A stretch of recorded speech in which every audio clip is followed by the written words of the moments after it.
Now, U.S. President Donald Trump signed his flagship tax and spending bill into law on the White House South Lawn, fulfilling his promise to enact the big, beautiful legislation by Independence Day. Trump was joined by the members of Congress and the families of U.S. military during the signing of the bill, all of whom were invited for the Independence Day celebrations. The signing event was part of the 4th of July extravaganza, complete with the flypast of B-2 stealth bombers and F-35 fighter jets. Before the ceremony, Trump addressed the crowd from the White House balcony and termed the legislation as the biggest bill of its type in history.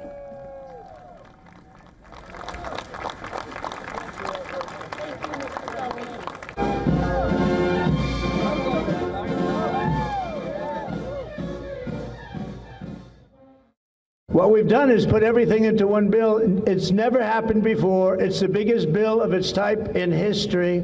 We've never had anything like that before. Nothing like that they thought would be possible to get passed. And actually, I liked it because we had so much in there that no matter who you are, there was something in that bill that would make your congressman or your senator or your congresswoman, much more importantly, raise their hand and support. Right, Lisa? Now, the bill described by Trump as the largest tax cut, spending cut and border security investment passed Congress with 218 to 214 votes after an emotional debate on the House floor. It involved weeks of intense lobbying by Trump and his allies. The newly enacted act is set to fund Trump's immigration crackdown, make his 2017 tax cuts permanent, and will knock millions of Americans off health insurance. The bill's passage amounts to a big win for Trump and his Republican allies, who've argued that it will boost economic growth while largely dismissing a non-partisan analysis, predicting that it will add more than $3 trillion to the nation's $36.2 trillion debt. Now, among the chief critics of the bill was Trump's former advisor and billionaire friend Elon Musk, who had argued against the bill since it was first envisaged by Trump, by going as far as to berate Trump publicly. Both Musk and Trump, as you know, had exchanged insults on social media last month, resulting in a fallout of the relationship. Musk expressed great dissatisfaction with the act and has publicly weighed in on the idea of a third party in the United States after Trump's signature on the big, beautiful bill.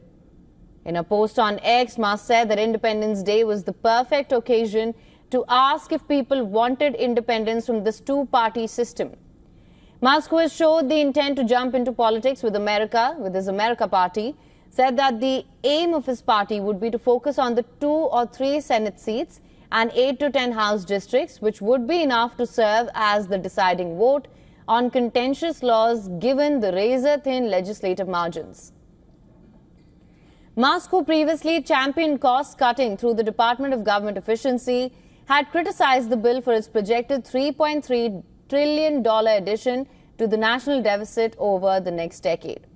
Many Republicans fear that the Big Beautiful Act will cut into social safety net programs like Medicaid and food stamps, leaving them defenseless in next year's midterm elections.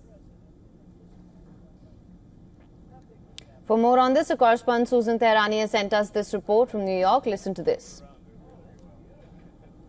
President Trump officially signed the One Big Beautiful Bill on July 4th during a patriotic event on the South Lawn at the White House. Right before he put pen to paper, an impressive flyover of B-2 stealth bombers, F-22s, and F-35s thundered overhead, honoring the pilots behind recent Iran strikes and celebrating America's Independence Day. Trump hailed the legislation as, quote-unquote, the biggest tax cuts in history, merging multiple promises into one package.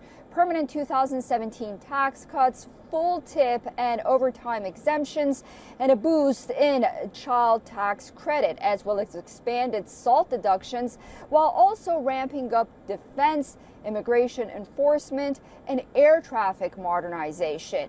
He framed it as a symbol of promises made, promises kept, tying the bill's signing to America's birthday and a vision of national strength. Now, most Americans oppose the bill, while polls showing a clear majority of Democrats and independents not happy with this bill, while support remains strong, mainly among Republican voters. Susan Tehrani reporting from New York for WION World is One.